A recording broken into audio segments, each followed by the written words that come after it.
The American Red Cross is a part of the fabric of our nation. We've been around for more than 125 years, and this local chapter provides incredible services to this community. It's such a satisfying experience to work with people who are so dedicated to what they do. The workers and the volunteers, they do what they do because they care. We respond to all the local house fires or any other emergencies that might arise. The Red Cross goes beyond the call of duty. A lot of the clients will say, never thought I'd ever need the Red Cross. Well, you don't until it's time. One August morning, our volunteers who respond to fires got a call. I think it was 1, 2 o'clock in the morning. Said there'd been a fire with fatalities and they needed a disaster team out. The fire had been burning for over an hour, about an hour before anybody realized that the house was on fire. Not only had she lost everything that she owned, but she also lost her 2 daughters.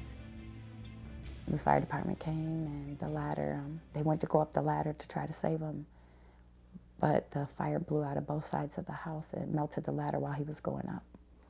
They died under the windowsill together, and that's how we buried them, together, with my oldest daughter holding my baby girl. So then we just started supporting them. They stick with the family for quite a while. It can be months that the integrated care team is working with them. We follow them until they no longer have any needs. And that all came out from Anna's story. They helped with the deposit on the house. I just couldn't believe, you know, I called them and I told them, I said, we don't have no beds, you know, and the floors are all wooden, you know, and by the end of the day, there were beds being donated from everybody and anywhere. I mean, it was just amazing. There was another fatality not long after that I was assigned to. It was hard to hear of another child after your own. She said that she had read about it, that she had sent a card to the mother and a very generous donation. It came full circle, and she was able to pass on the care and concern and the love that she'd gotten from the Red Cross to another family who was in need. Thank everybody at the Red Cross for everything. Their patience, their time, their concern, and their love. Because that's how we felt. We felt loved. Our transportation program involves volunteers who drive Red Cross cars and take people to medical and mental health appointments. One person that's used the service is Beverly. I pick her up at 9 o'clock and take her to her therapy. Beverly, prior to her stroke, was an opera singer. Can't talk very well. One of the drivers one day went to pick her up, and all of a sudden he heard this singing in the back of his car, and it was Beverly. Sings right along with any tune I got on the radio. Oh, thank you. Oh, precious.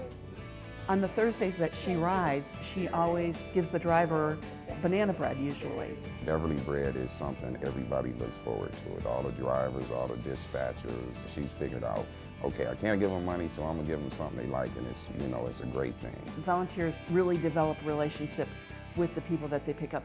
She's always joyful. I've been driving Beverly for 16 years. We get along real well.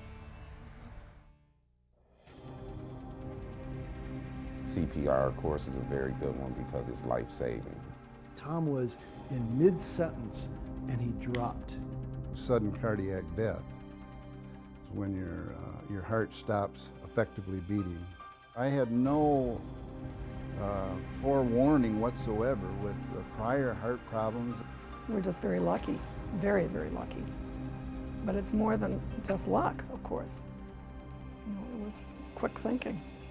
I checked him for a pulse and realized that I needed help. The easiest picture to tell on someone's face is fear, you know, above anything else. And I saw Dan come in the back door and he was yelling. Mike and I came back to Tom probably within 45 seconds of his sudden cardiac death. If it went any longer, then you begin to have irreversible brain damage. We began CPR on him, and at that point, it was a matter of a waiting game, waiting for the fire truck to arrive with a defibrillator. There was no question that I wouldn't have made it up from the pavement of the parking lot there without them coming to my rescue. The fact that Tom is still here and healthy, and we've been able to celebrate that fact for 10 more years, is an amazing thing to me. You know, thinking that the three of us pulled that off somehow, and all the effect Tom will have now on his children and grandchildren and his wife and things like that, and these extra years that he has because of us being there is pretty incredible. Since then, we have met regularly. Probably every 6 weeks or so we'll get together and have lunch, and we become, of course, very, very good friends. And that continues to this day. I am extremely, of course, thankful to Dan and Mike and the Red Cross for giving me a second chance in life. The American Red Cross. As a vital part of Greater Grand Rapids, we welcome and need every community member to donate, volunteer, and get trained, because a safe community begins with you.